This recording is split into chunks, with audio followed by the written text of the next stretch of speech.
As we consider the journey, now we are looking at the individual letters that make up the core principles of journey. Again, there are five key principles to any kingdom-focused church, and those are discipleship, fellowship, worship, ministry, and evangelism. And as we look at those, each of those components is broken down into a letter.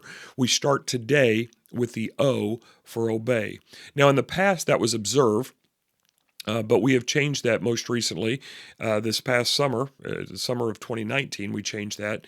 And it is now obey, but it still comes from the same verse from Colossians 1:28. And in that verse, Paul says that his purpose is to proclaim Jesus, that others might become mature in Christ, that they might be obedient to Christ. Of course, we can also look at the Great Commission for an understanding of this word as well, when Jesus said that we are not only to make disciples, but as we make disciples, the parts of making disciples is to go wherever disciples need to be made, to baptize those who are becoming disciples, who are willing to become disciples, and to teach them to observe all that he has commanded.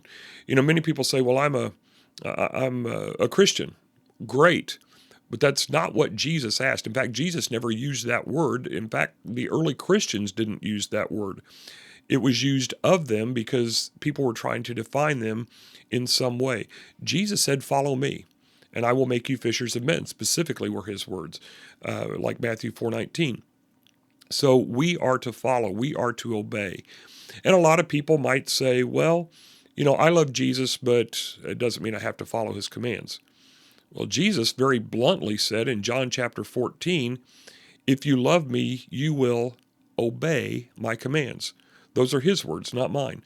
And so this O, which is a part of discipleship, is the obedience factor. It is about obeying Jesus, which means that we begin by needing to know what he commands us, what he wants us to know, so that we can live by them. Discipleship is not about how much we know, it's about how much we do with what we know, which means we must know, but we also must do. As Jesus' brother James said, don't just be hearers of the word, but be doers only.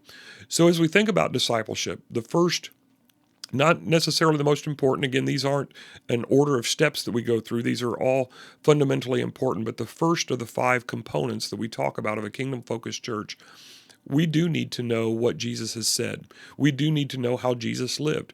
We need to know the Bible in general. We need to know the story of Jesus. Why did Jesus have to come? All of that is important for our knowledge. But as we know that, then we must begin to do. And that is where the obedience comes in. That is what true discipleship is. That is truly heeding the words of Jesus to follow me. It is following him in principle, it is following him in fact, and it is following him in both our knowledge and our understanding as well.